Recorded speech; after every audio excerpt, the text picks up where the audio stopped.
Why I can't trust those looking for threesome couples on Tinder anymore. If you're a girl interested in girls, you've been there. You see a hot chick on Tinder, and then you read her bio and it says in an open relationship or polyamorous or looking for a MFF threesome or some shit like that. Fuck. But then there's the ones that sneak up on ya.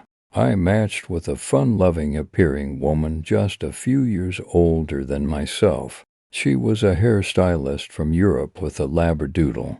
It was only after a few days of messaging that she finally revealed her agenda. She had a boyfriend, and they were looking for a one-off third. My heart sunk. It was already hard enough for me to accept my burgeoning lesbianism. But then this spanner gets thrown in the works just as I'm starting to connect to a girl.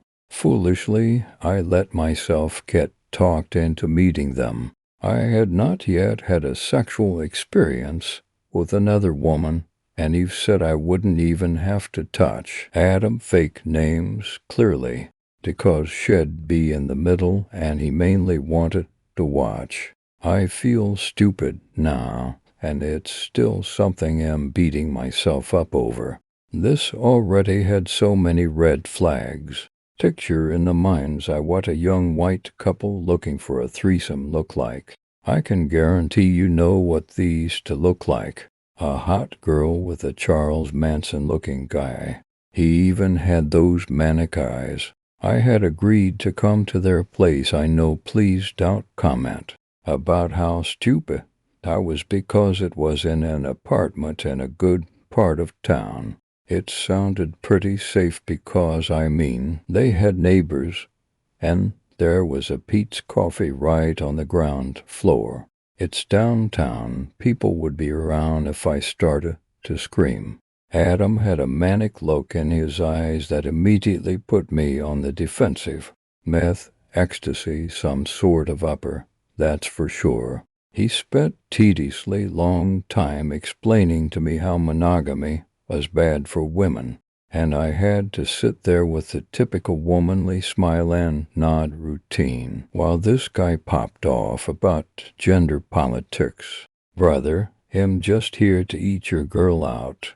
We'd got involved again, leave me be, and I hit a few rips on their Frankenstein head bong. I thought it would help me loosen up to get prepped for a threesome. I didn't realize it was to throw me off guard. Eve was scooting closer to me on the couch, grasping my inner thigh. I was starting to relax into her touch, thinking that maybe this wouldn't be so bad. Your brain can't even process what's happening when you get hit over the head with an iron pole. There were no thoughts in my head as I hit the floor. My brain was just trying to frantically reassess the situation and figure out who was attacking me. I got a gargled whine before the second blow hit. I can't say much about what happened next because of the concussion. I know that Adam and Eve were arguing, but I can't remember any of their words. I think Eve was worried had killed Metha would spoil their plan. I came to in a cold basement. It took my brain some time to realize what had happened. It all felt like a dream, and I still didn't register who had done this to me until Adam and Eve came through the old wooden door. I tried to stand, but my head hurt far too much and I stumbled back down. Then, realizing my right hand was cuffed to a pipe, I was in my bra and underwear. Now I knew how serious this was. Guys, I mumbled, jaw hurting surprisingly more than I had known. What's happening? Be a good little girl and we'll let you go back to your mommy and daddy, Adam growled, eliciting a horror little giggle from Eve. These two fuckers thought they were the Joker and Harley Quinn, I swear to God. Look, I'm not going to go into details about what they did to me. You don't want to hear it and I don't want to repeat it. It's only worth mentioning that a metal spatula and cooking blowtorch were involved. He would torture me with the implements. Adam masturbated, or she would masturbate him as he tortured me. This wasn't a threesome. It was a demented couple, and I was their living doll. I still cringe when I think about the way they spoke to each other in a baby language while pressing a hot spatula onto the bottom of my feet. I've been told this went on for 3 days, but with my concussion it felt much shorter, thankfully. All the while I remained handcuffed to the pole except when they took me upstairs blindfolded to shower and use the toilet. I was planning my escape as best as my scattered brain could in the circumstances. I knew this was going to result in death if I didn't do something. Deist had no plans to let me go home. The one thing in my favor was that the door to the basement couldn't lock. It had some big old ancient skeleton key lock, and I'd never heard or seen them locking it. Probably didn't have the key anymore. If I could get out of the handcuff, I could get out. I've seen Gerald's game. I knew what it would take. It's hard to convince your brain to endure pain to reap the benefits later. Pumping myself up to do what had to be done took some time. I waited until what appeared to be night just based on their absence from the basement before I shakily stood up and started to pull myself away from the pipe. I was trying to not make too much noise, but it was hard not to gasp in pain as I tried to rip my hand out through the tight handcuff. I had to stop twice. The second time I was already bleeding, having partially split the base of my palm open. I made the wise decision to use my toe to scoot my previously discarded, bloodied underwear towards me. I probably looked insane shoving it in my mouth, self-gagged to muffle the screaming. It took breaking my thumb and partially degloving my hand to get out of the cuff. I rank that as the most painful experience of my life, above any torture those to put me through. I stood there for a second once it was done, trembling violently and watching an endless drip of blood splat on the floor. I had a nosebleed from stress and a bloodied hand. Maybe I was going to go into shock soon. I had to go now or I would faint before I could get any further.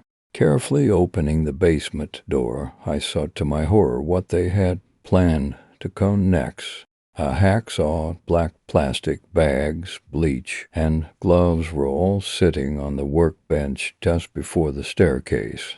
I had to stop from crying aloud with fear. The iron pole was also sitting there.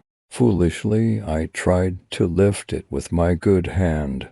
I had no strength to lift it with my non-dominant hand, and it settled back onto the table. I stayed dead still, wondering if anyone would come through the door at the top of the staircase and discover me. After a minute of no response, just the soft thump of hip-hop music playing in another room, I grabbed the hacksaw.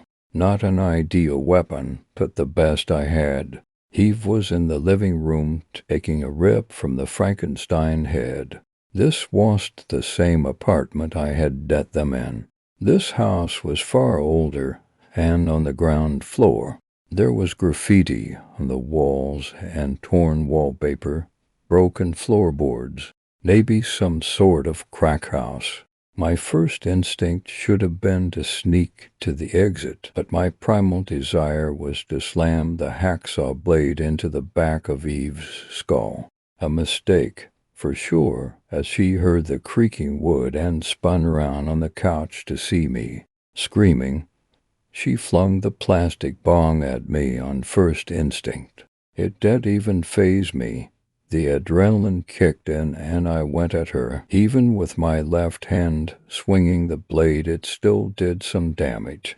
He fought back hard, and we ended up tussling on the ground, both trying to gain control of the blade. Kanye blaring in the background made the whole situation even more absurd.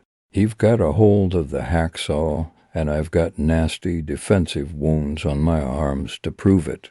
But what she didn't see coming was me grabbing her mortar from the coffee table and slamming into the side of her skull. I took multiple hits to the head with a pipe and lived. She took one hit with a mortar and died. The brain is a delicate thing. Adam hadn't been there. I still don't know where he had been at the time, but the stars aligned for me to get out of there. The house was situated in a neighborhood I didn't recognize, but most of the places looked derelict. I sobbed as I walked down the street looking for an inhabited property. I was thinking I had made it out of there only to die on the street because I couldn't find help. Normally, I wouldn't wave down a low-riding car blaring trap music, but desperate times called for desperate measures. And, as Tinder had taught me, don't judge a book by its cover. Holy shit, girl, the fuck happened to you? The passenger asked, stepping out the car after turning off the music. I cannot express how grateful I am to those two men who stopped to help me. Here I was, a naked woman bleeding and bruised, walking down the road, and they immediately got me in the back seat and headed for there. One laid his jacket over me, while the other used his Lakers shirt to wrap around my bleeding hand. I fell onto unconscious in the back seat as the engine roared. I was fully spent. I wish I had managed to stay awake because when two black men showed up to the hospital with a naked white girl unconscious in the back, the cops were called and they were arrested.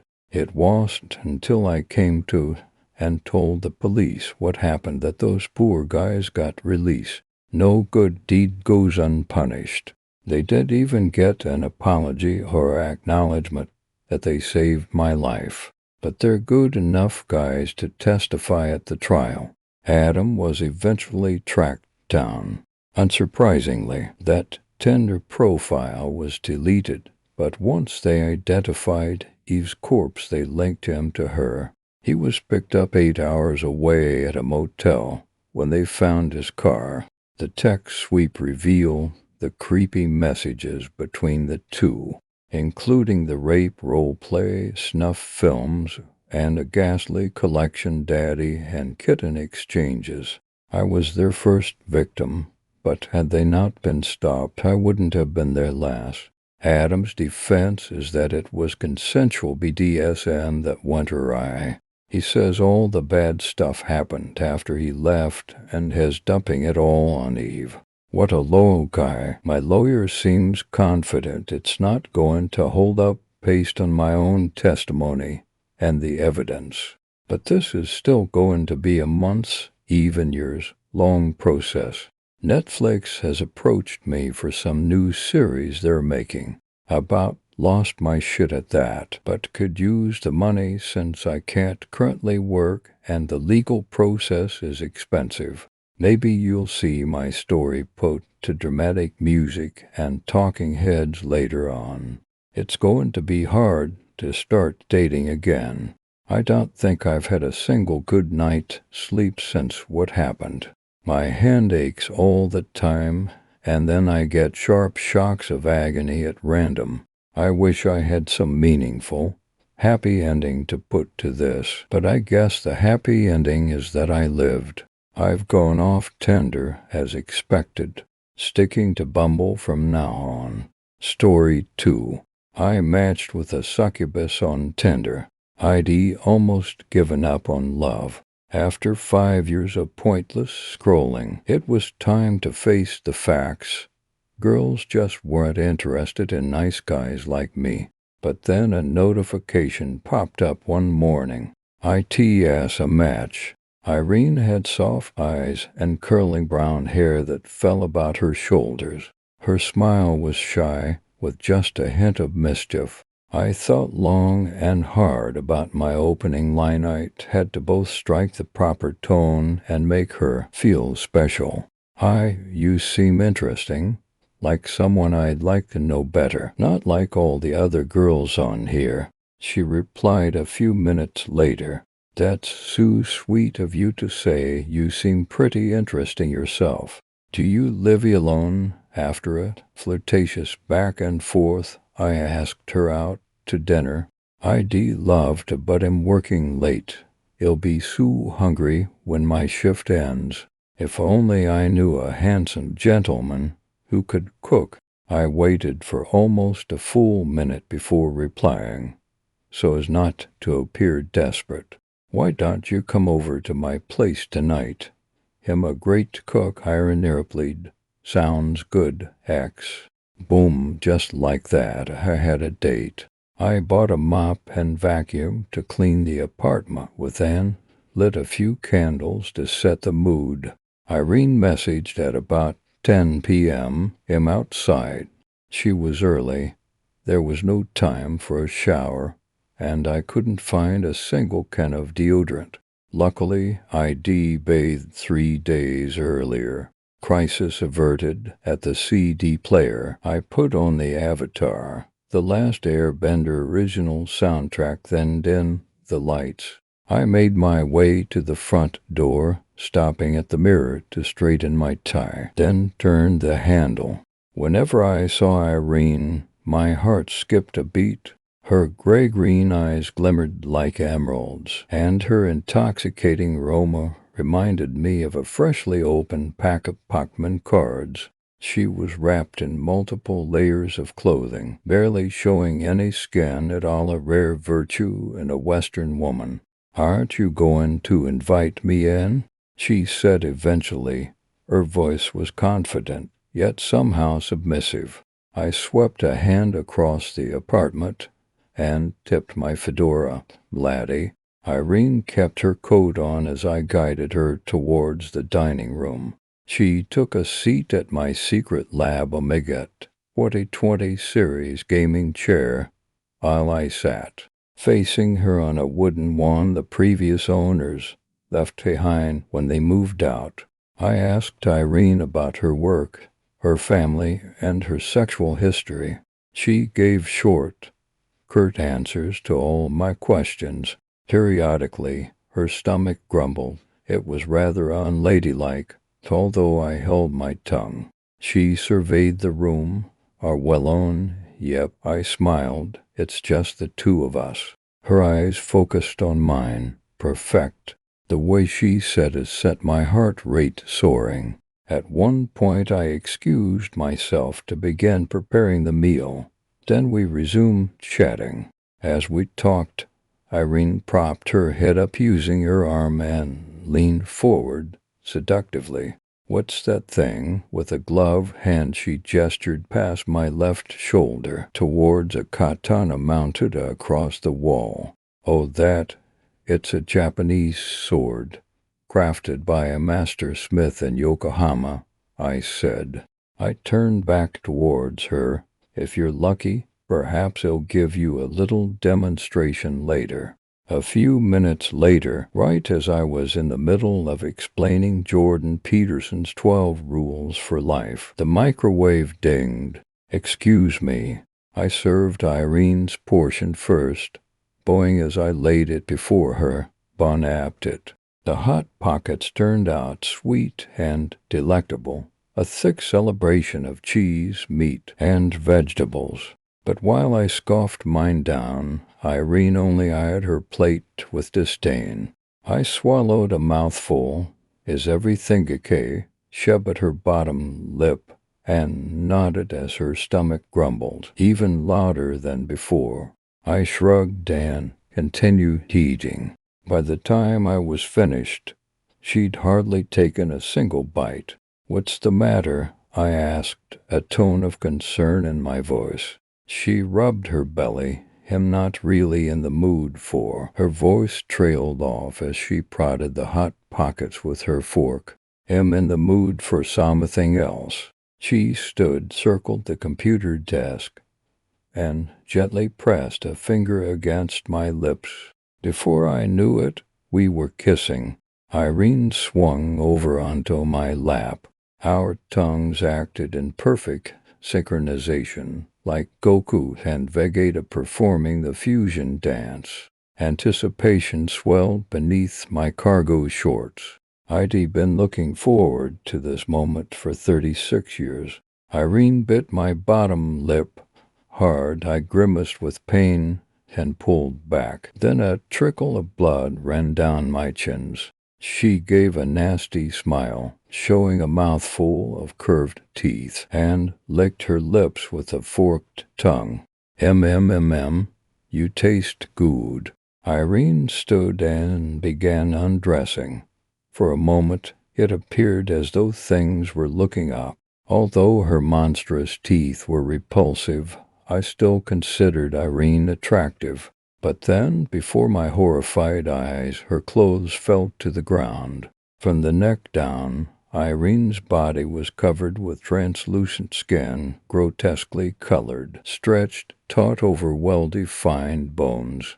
Bat-like wings spanning, no less than thrice the width of her body expanded. Then she pulled off her gloves, revealing long, sharp claws.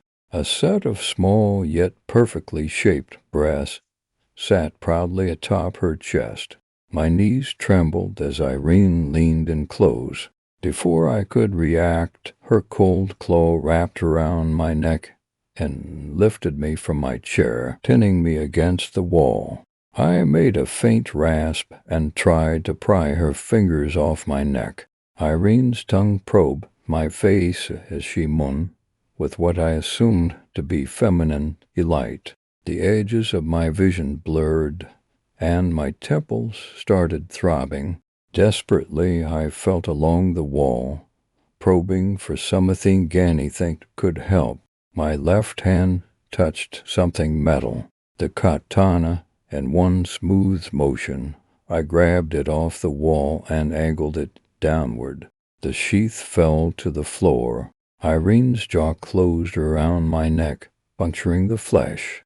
I screamed, then twisted the blade around and thrust it into her back, right between the shoulder blades. She made a sudden cry of pain and relinquished her grasp. Irene whirled around, shrieking. The blade tore a strip of flesh as I ripped it out. Before I could strike a second time, Irene flapped her wings. The left one collided with my chest, knocking me clean across the table. The jolt of the impact made me groan. Red lines trickled down my neck, stemming from the point where Irene bit me. I scrambled back to my feet, katana in hand. Irene bared her fangs. The computer desk stood between us. "Why you?" she said with fury. Green blood blossomed from her back. I took several short, quick breaths. "What the fuck is going on here?" I stammered. "Isn't it obvious?" A horrible grin broke out on Irene's face. The end of the blade wobbled in my unsteady hand. She circled to my right. I turned to follow, keeping the desk between us. "Am here to eat you." I stalk dating sites for horny losers like you, and then I gobble them up. Irene burst forward. A desperate flail of my blade sent her whining back. I gulped. "Gobble up just what the hell are you? Explain yourself." Irene leaned forward. "It doesn't matter what I am. All that matters is what you are." "Oh," I said, then gulped. "And what's the chagrin?" "A fat 36-year-old virgin who's about to be dinner." "Like hell am about to be dinner," I shouted.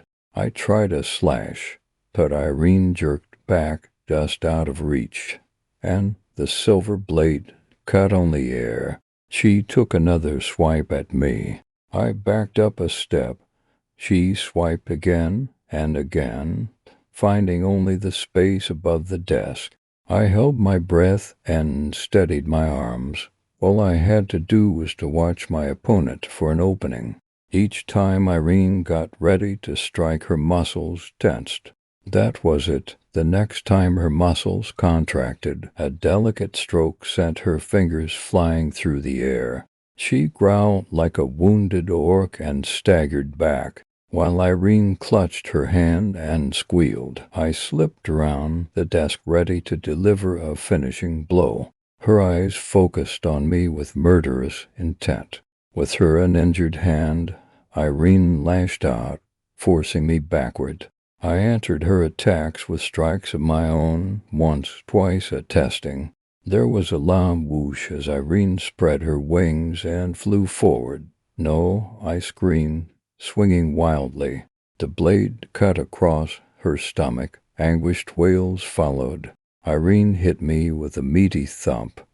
Then we both spilled onto the floor. The katana landed between us. We both grabbed for it at the exact same moment, me getting there first. I rose. Irene looked up at me, my blade poised, calm, and ready. Green liquid pumped out of the deep wound in her stomach. She clutched it with both hands, jaw clenched. She was defeated. We both knew it. Her strength was no match for my prowess those countless hours. Cutting open bottles of Mountain Dew in my mom's backyard had not been in vain. Irene stumbled to her feet. Glistening green blood and ribbons of taut flesh dangled from where my strikes had connected. I held the katana firm with both hands. Irene's wings collapsed into her back. Then she began pulling on her clothes. Still only half-dressed, she made her way towards the door. There, she looked back towards me with a look of utter disdain. I chuckled in response. The door crashed shut behind her in the bathroom. I unrolled toilet paper and dabbed my wand. I stared at my reflection with pure disbelief. What were the odds my first ever date would turn out to be a hideous monster? It had undoubtedly been the second worst date of my entire life. On the counter my phone chimed. It's a match. Excitement swelled in my stomach. The girl I matched with Alisu was even more beautiful than Irene. Her skin was like mocha cappuccino, very exotic, very sexy. Sitting down to feast on the still warm hot pockets Irene had foregone, I sent Alice a message. "Hi, you seem interesting, like someone I'd like to know better. Not like all the other girls on here. If I'd known further terrors lay ahead, I would have uninstalled the app right then and there. But, like a fool, I didn't. After all, what were the odds of something like that happening again?" Story 3. I hooked up with someone from Tinder. Now my life's been turned upside down. 2 weeks ago, I met a guy on Tinder, Victor. In his profile photo, he had brown hair that was so dark it almost looked black, styled in a sort of half-up, half-down style. His neck was tattooed with a spider web behind his ear, with a web trailing down to showcase a realistic spider biting his neck. He had other tattoos, but they all seemed to be abstract compared to this one, seemingly just done any old way. He wore red contacts, but it almost looked like he had red eyes with a hint of brown that resembled honey in the sunlight. As his pink lips held a lollipop stick in his mouth, he was taking a selfie in the mirror of a public bathroom. I was about to swipe right, but decided to check his bio to be sure he didn't list anything that could be considered a red flag. He was my age, 23. His bio simply stated, "I hope you like vampires, because I'm a neck-biter who doesn't mind the taste of blood." While all my friends found it cringy when I told them about it, I found it arousing. I have a thing for vampires, if you couldn't already guess, so this was a win for me. We got to messaging, and he expressed interest in hooking up. After some diligent planning, we agreed to start off going out to get to know each other. We wanted to take things slow, understanding boundaries and personalities before we began doing anything. Our first meet-up was at the local Arby's where we talked over sandwiches and curly fries. We had an incredible time. We shared many of the same kinks, interests, and boundaries. It was as if the sex gods had sent this gorgeous man in my direction for a reason. The night after that, I had began experiencing difficulties sleeping. Every time I closed my eyes, it was as though something had triggered my beagle, Riley. He would start panicking, barking and growling at my window. Every time I would go check, there would be nothing in sight. I figured perhaps the shadow of a nearby tree was upsetting him, so I put him in his crate for the night. I could hear his muffled barking downstairs for a few minutes, but soon it stopped.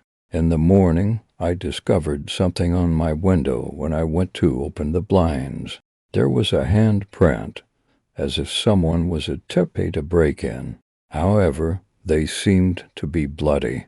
The blood seemed as though it was dripping from the middle and index finger, and dried there.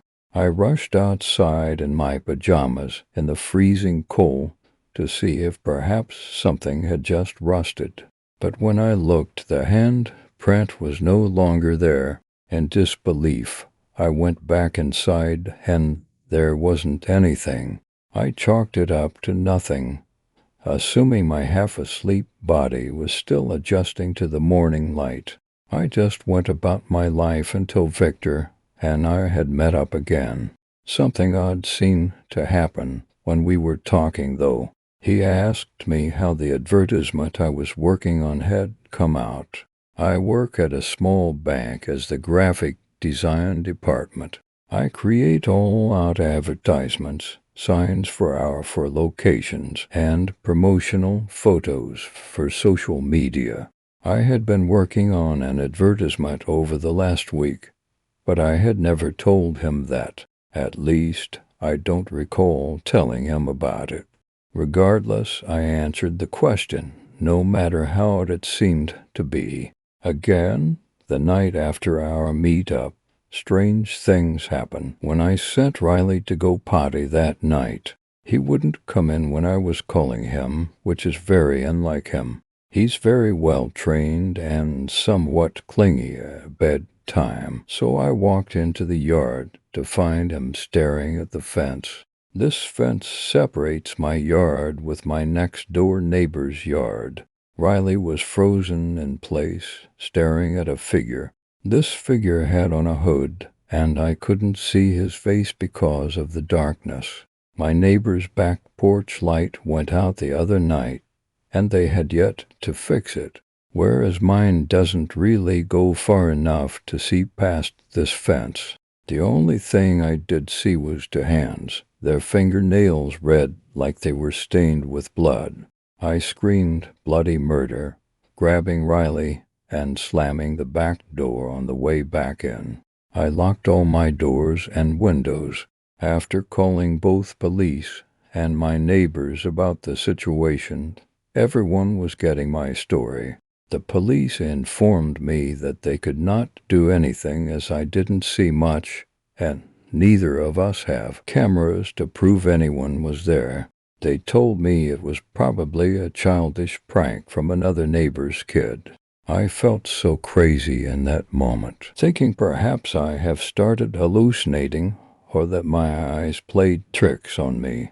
That was until the neighbor's wife let out her own scream of bloody murder that mixed with gut-wrenching sobs. We rushed over to their backyard, where the neighbor was hugging her now-dead cat. I never knew they had a cat, but that's because he never had been let outside. The cat was covered in blood, said to be stabbed 7 times. I didn't sleep that night. I spent it sobbing, hugging Riley. It was clear the person had bad intentions, and I just narrowly escaped him while also saving my baby. I told no one in my life about this because I do not want them thinking that I am crazy. I know there is proof that last night was real, I'm still questioning if maybe I was seeing things, and it was some sort of spiritual sign to save my dog, even if I could not save the neighbor's cat. Victor was like a rock to me, giving something to look forward to.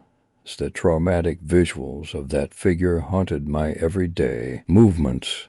We set up a date to hook up, wanting to try something with blood and needles. I was excited as I have never had anything of this. I always loved exploring new kinks and fetishes. At work, it was clear I wasn't well as my boss sent me home early. On my way home, I stopped by a gas station to fill up and get some snacks. While I was pumping gas into my car, I heard my phone buzz in my purse. I fished it out of there quickly, seeing a weird text from my neighbor. She told me there was a weird man trying to break into my house, but when the police came there was no sign of him. However, very small portion of my lawn had been burnt by a cigarette left by the driveway.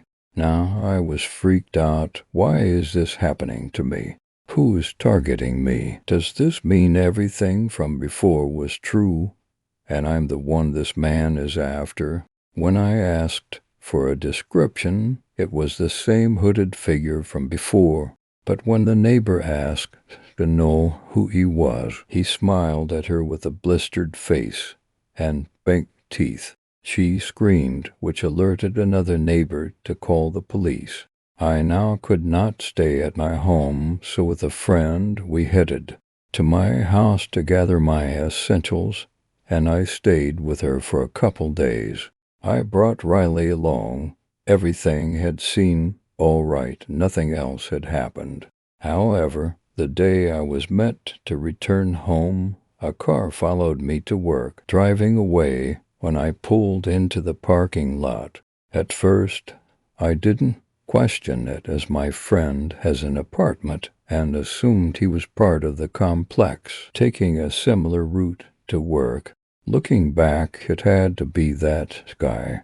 When I got back home, my living room was wrecked. Nothing was stolen, no signs of a break-in, just trashed. Now I was utterly terrified to stay in this house, as someone clearly had something out for me. I was not going to take the risk of sleeping here and getting murdered in my sleep. I told Victor about everything, and he offered to let me have his spare room. I protested, insisting I can get a motel. He refused, promising he had a gun if he needed to defend me from anyone.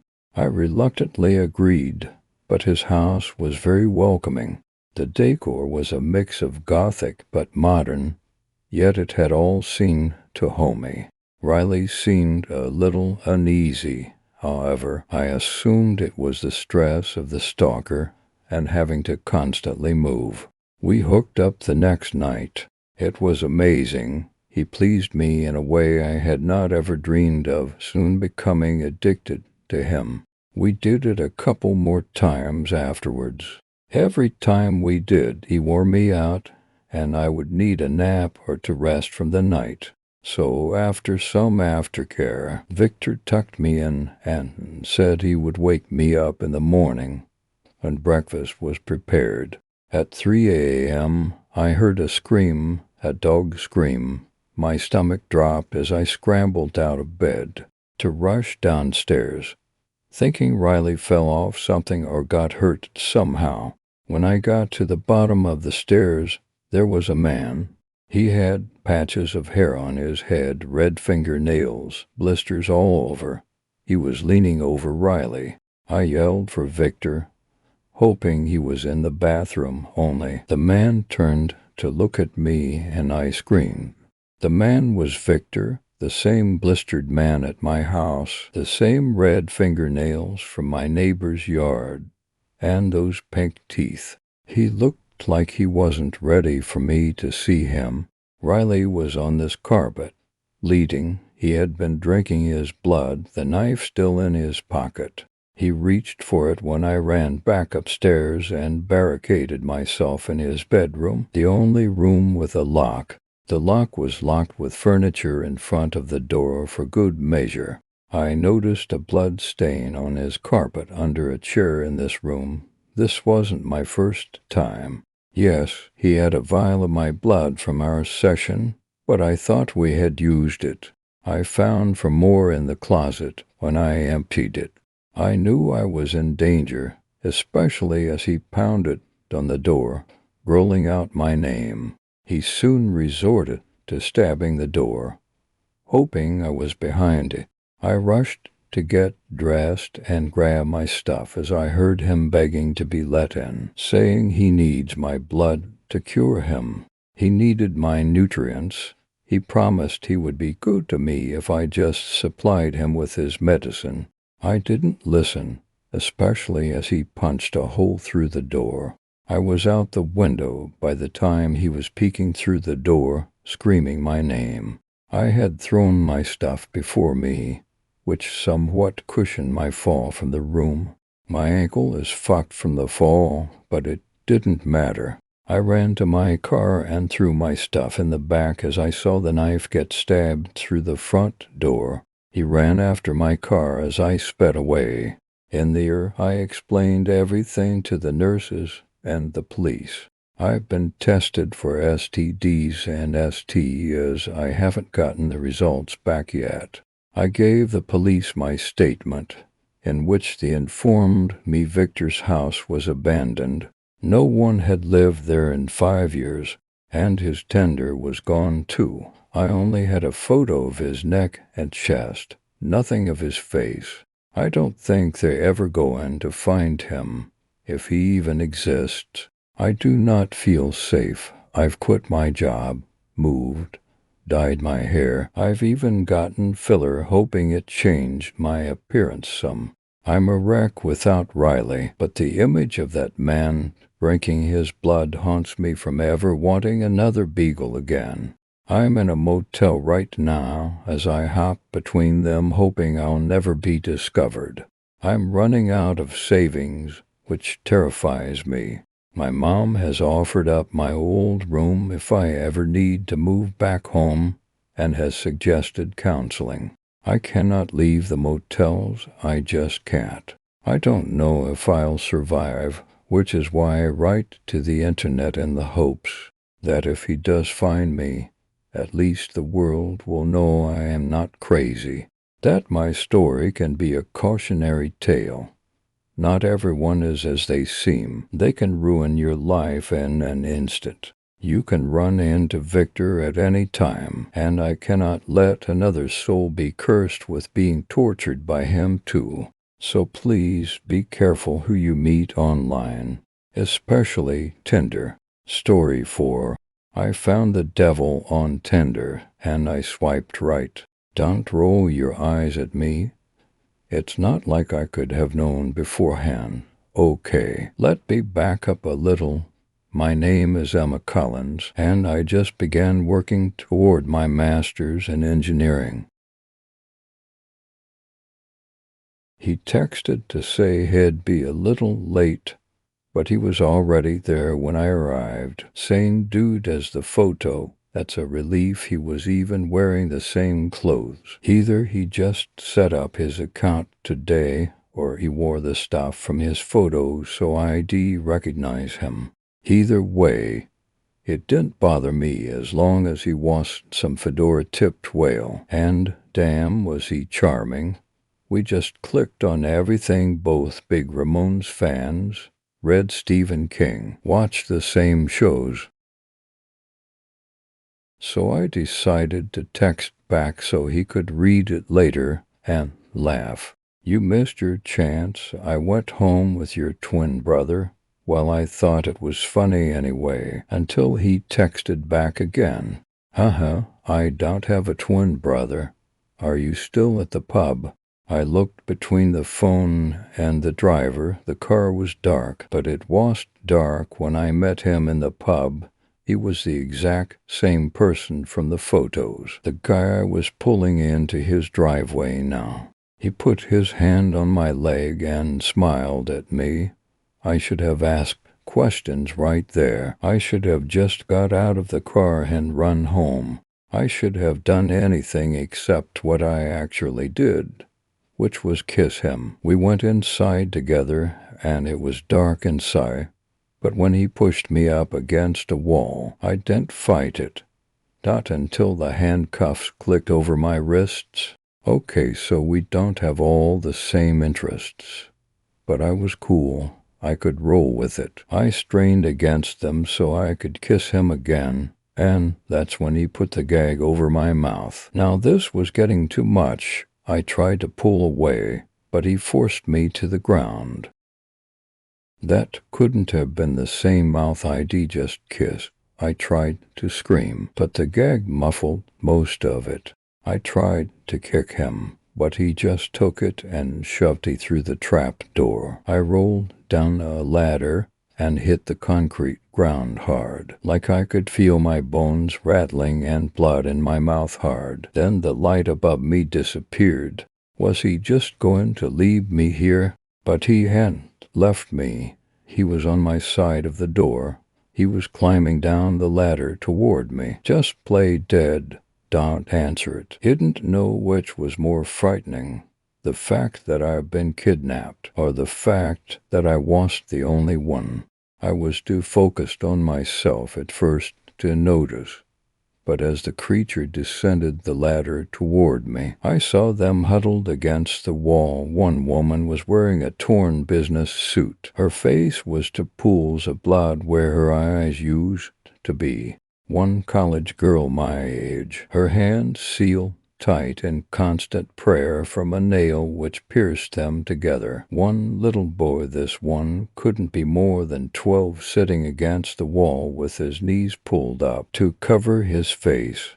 Don't even make a sound, whatever you do. Don't reply to him, the professional woman said. I nodded my head to show recognition and lay still where I had fallen. It was hard to control my breathing while I heard his feet approach. What would he do if he thought I was dead? It couldn't be worse than what had already done to the living girls, right? Th thump, th thump, thdhump. The voice above me drawled. It was still my date's voice. I can hear your heart singing for me. How does someone even know how to react in this situation? I tried to think of every crime show about psychopaths I had ever seen. What did the victims usually do to escape? But they didn't escape most of the time, did they? That's why the psychopaths became famous, because there were so many who didn't escape. I bit my tongue to keep myself from screaming. Look at me when I'm talking to you. The voice continued, but it was deeper now. Was he continuing to change? It was like seeing a photograph of someone, only the photo is 50 years old, taken on an antique camera. Those eyes were still kind, even though they looked wearier now, and I could remember what the smile looked like on his tightly pressed mouth. Why are you doing this? I asked. The college girl groaned. Their strategy didn't work for them. So why would I just surrender to the torture? If there was a way out, I was going to find it. And if there wasn't, well, at least I'll have tried. But I'm not doing this. My date replied, You're the one. You came home with me. You did something to those people. I said I couldn't even look at them. I couldn't admit to myself that I was going to end up like that. On my life, they did it to themselves, my date said, crossing his heart. He sat down next to me, and I backed away to the wall. You're lying. You did it to them, but you're not going to do it to me. I won't let you. Look, he'll prove it, he said. You're free to go any time you want. This was a trick, right? He wasn't going to let me just walk out of here. Not after everything has done everything I've seen. What was the point? Or maybe he really was insane, and I would be passing on my one chance to ever get out. What about them? Can they leave? I asked. No, you're the only one, he smiled, creepy-ass smile. If I do ever get out of here, first thing I do is giving Tinder a 1-star rating. Why? What's so special about me? We matched up because we're alike. You're going to bring me more people, and you're going to leave, and you're going to return with more people to play with. I glanced back at the others against the wall. I would never, but I had to play along. My only chance of helping them was to first get out myself. I nodded. You're right, he'll be your queen, and I want my kingdom to grow. See you soon. Don't come alone. And that was it. He let me climb right up the ladder and walk out the front door. Smug bastard. Thinking he has got me figured out. Although he'd be right. Of course, I would be back, and I would be bringing someone with me. This isn't some movie, and not a macho action star, and am not about to run in their guns blazing and save those people guns. All I've got is a stapler which can hit someone in the face from 6 feet away. Don't ask how I know that. I did what any sensible human being would do and went to the police. I've never actually stepped inside a police station before in my life. My only experience with the cops at all is a speeding ticket that the guy in front of me totally deserved, but somehow I got stuck with. Going in now, I felt almost guilty, like I was the one who had done something wrong, but there wasn't time to be self-conscious. I don't care what they lost or whose neighbor has a dog that won't stop barking. Am willing to bet it doesn't beat a devil who tortures people. I need your help. I was kidnapped tonight. She looked me up and down as though she were doing me a favor. It's okay. Let her go ahead. The little boy said. I didn't take my eyes off the cop. Please tell me what happened. She replied, it was after a date. I went home with this guy, so you voluntarily left with him. I know that face. That's the you ray dash prettier dash than dash me dash so dash you dash must dash be dash a dash slut face. I did. But then he threw me into his basement. I might have broken something. I was flustered. I didn't know what I was supposed to say in this circumstance. Why did it feel like I was the one on trial? It was just now, when I noticed the bruises were gone. My shirt was clean. The abrasions on my wrists from the handcuffs had vanished. There's no way they could have healed that fast. And how did you escape? Well, let me go. This isn't right. This isn't how this is supposed to go. So let me get this straight, the cop replied, shifting her tremulous weight like she was apologizing to her chair. You went home with a guy, and then you left. What exactly did he do wrong? I finally had her attention. She sat upright and began taking notes. What kind of torture? Brutal stuff. The lady's eyes were out, and there was a nail through the lady's hands. I didn't get a good look at the boy. How old was he compared to the boy behind you in line? I looked back, and my heart skipped a beat in my chest. I hadn't noticed because of my rush, but the boy standing behind me was the same one who was hunched over in the devil's basement, clean, well-fed, and harmed. But it was the same damn kid. The boy smiled. Mom, was the boy you saw about his age? Come with me, the boy said. The two of us are going to have a little chat. What else could I do? The police weren't going to take me seriously, not with two of the kidnapped people standing in their station just fine. I don't know what kind of sick game one found myself in, but when the boy walked out the door, I followed. The helpless frustration of knowing something is out there but being utterly helpless to do anything about it. The only difference is that my devil is real, and he was going to kill those people if I couldn't stop him. A pickup screeched to a halt and blared its horn, and I dashed in front, too. Screw you too, dude. I was about to let my only explanation get away from me. The little boy ducked under the guardrail on the side of the road and began sprinting down the grassy slope on the other side. He actually looked like he was trying to get away from me now. Shit.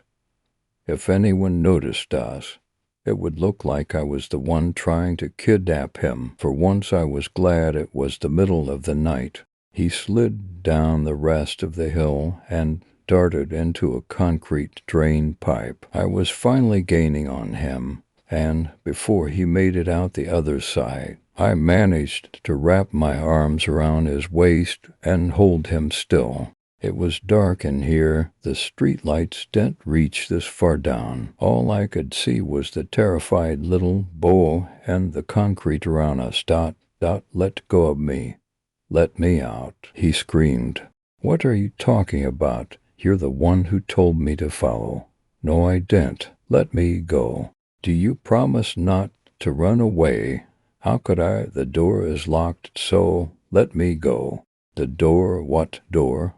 I let him go and he collapsed to the ground. He crawled over to the wall and pressed himself there, glaring fierce little daggers at me. Tell me how you got out, I demanded. I took a step toward him, but stopped when he crawled farther along the wall. He must be traumatized after what he went through tonight. I shouldn't try to push him. I was just trying to get home. I've never been here before. He buried his head in his arms. Sobbing, I knelt down and took another step forward, trying to appear as least threatening as possible. Leave him alone, you brute, a woman's voice. Someone was here. I jumped backwards and my back rammed into something. I flailed in the air to keep my balance and hit a switch with my hand. A light turned on. Who would put a light in a drain pipe? But I washed in the drain pipe. I was back in the basement. Okay, what the hell is going on? My whole body was starting to shake. The way they were all looking at me, it was like they thought I was the devil. But I was a victim too. Why didn't they see it? Weren't enough for you? The woman asked. Why did you have to bring a little boy? The boy was already here. He was here before me, I screamed. I must seem even more like a monster for screaming, but I couldn't help myself. Don't let her hurt me, the boy cried. I didn't do any of this. It was him. I pointed at the man. I knew you'd be back, he said, winking. This was all still a game to him. The boy wasn't here until you brought him. I just gave you a glimpse of your future. But the other girl my age. There was no time to finish my question. He is on top of me now, pinning me to the ground. He pressed my face into the concrete and put his knee in the center of my back. I screamed as he pulled my arms behind me, then the searing pain in my hands. I hitchhiked and drove as far from town as I could get. It wasn't until we stopped that I realized my driver was wearing a mask, that he was the same devil I met on Tinder. We were back at his house, and he dragged me back down into the basement. The second time I escaped while he was sleeping, the door was unlocked, which seemed too easy to be real. And I didn't have any bandages, so I'm not sure if I ever really made it outside. This time I stayed in the house. I went upstairs and found a phone and a computer. I tried calling the police again, but the line didn't go through. Now that the nail is out, I'm able to write this to have some record of what is going on. Story 5. A Tinder experience I won't soon forget. I can honestly say the last few days have been the most fucked up, confusing, and terrifying of my entire life. Apologies in advance for dropping this all here, but I just need to write this down somewhere to try and make sense of everything that's happened. I've spent the past few days with nobody believing me staring at me like. Am less than nothingy hope that someone here can see truth in my story. I guess I should just be happy that I'm free to tell this story for the time being. When my parents arrived and posted my bail, I saw salvation in their eyes. My sanity was at least partly restored. But when I frantically tried to explain to them what had happened, I soon watched that salvation turn to doubt. God, how could this happen? What the fuck did I do to deserve this? Anyway, the story, I set out on Thursday morning to go and meet up with this girl. Wait a second, let me start from the beginning. I need to give you proper context. A couple weeks ago I matched with a pretty hot girl on Tinder. Her name was Sarah. She was 23, just a couple years younger than me, and she had grown up in this town just like me. I was certain I had seen her around a few times. She was the kind of person you've been in the presence of a few times, but never properly connected with, if you know what I mean. We started chatting and things were going great. We swapped stories about the town, big events that happened growing up, and laughed about how we'd basically lived the same life, but never actually met each other. She was sweet. She made me laugh, and she was very pretty, was captivated. This went on for about a week. I'd find myself increasingly excited to see her replies to my messages. When my phone buzzed, I hoped it was her, and it usually was, which felt great. I didn't want to hang around and let this opportunity pass. I asked her if she wanted to meet up sometime soon. She eagerly accepted and suggested Thursday, which I was all too happy to agree to.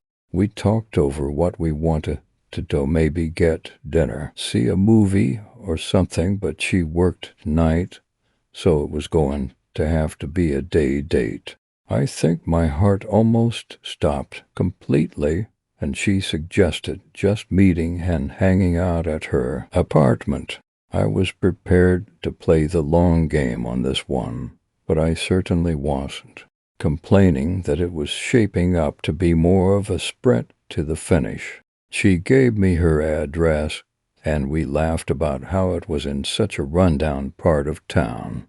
I playfully hounded her over it, which she laughed off, asking in turn how classy my living arrangements were as a single 20-something working a part-time retail job. She had me there. I don't think I could have brought her ear. The place is a dump. Thursday rolled round quickly. I cleaned myself up, put on some of my nicer clothes, and left the house. I felt incredibly, had a spring in my step and a condom in my pocket. If only I could have seen then where this day would go, I might have had the sense to stay home. I rounded the corner at her apartment block and stared up in grim fascination. This place looked terrible. It was like a caricature of urban decay, a relic of a bygone time that the years had not treated well. I laughed to myself in the relief that she lived on the ground floor. I wasn't going to have to venture into the belly of this beast. I made my way over to her door, apartment 12. I stifled myself, took a deep breath, and knocked on the door. No answer. I double-checked the number and knocked again. Nothing. I walked around to the side window, peered through the bars to see if I could see her inside, but I could barely make out anything. The room looked nearly empty. I tried the door once more, but still no answer. I heard a shuffling inside and the faint sound of a door closing. This must be her, just coming to let me in now. Nothing. Curiosity got the better of me, and I tried the door, yelling her name as I did. It's unlocked, and I let myself in, but nobody replies to my calls. The place is horrendous, a wrecked open space punctuated by a couple of pieces of smashed furniture and trash. Something was wrong here. I should have run. Compelled by my curiosity, I continued to venture through the awful place, calling Sarah's name as I went. I checked the first couple of rooms in the hallway and found nothing. But my heart sank as I walked into what I assume was the kitchen area. That's where I saw her. She was laid out on the floor like a ragdoll, her bright summer dress standing out in stark contrast against her dank surroundings. My instincts kicked in, and I ran over to her in an attempt to help. I cradled her lifeless body in a panic as I tried to work out what the fuck was going on. Her neck was bruised like shed and strangled, but she was still warm, color fading from her face with each passing moment. I had no idea what to do. I started frantically yelling for help, but there were no replies. I took a deep breath, collected myself, and pulled out my phone to call 911. The second my hand clutched onto my phone, I felt it vibrate in my hand. New Tinder message from Sarah. I opened it without hesitation. Am so happy you found me. I felt faint. I felt ill. What in the fuck was going here? Before I had time to wrap my head around any of the myriad fucked up things about this situation, I heard a sound that chilled me to my core. Her phone vibrated in her purse. I pulled it out, hoping that it might offer me some answers. There it was on the screen. New Tinder message from Rob. Am so happy I found you. I couldn't suppress the need to vomit any longer. My body gave in, and I collapsed onto the floor. When I pulled myself together, I started to scroll through the Tinder conversation on her phone. It was nearly identical to the one on mine.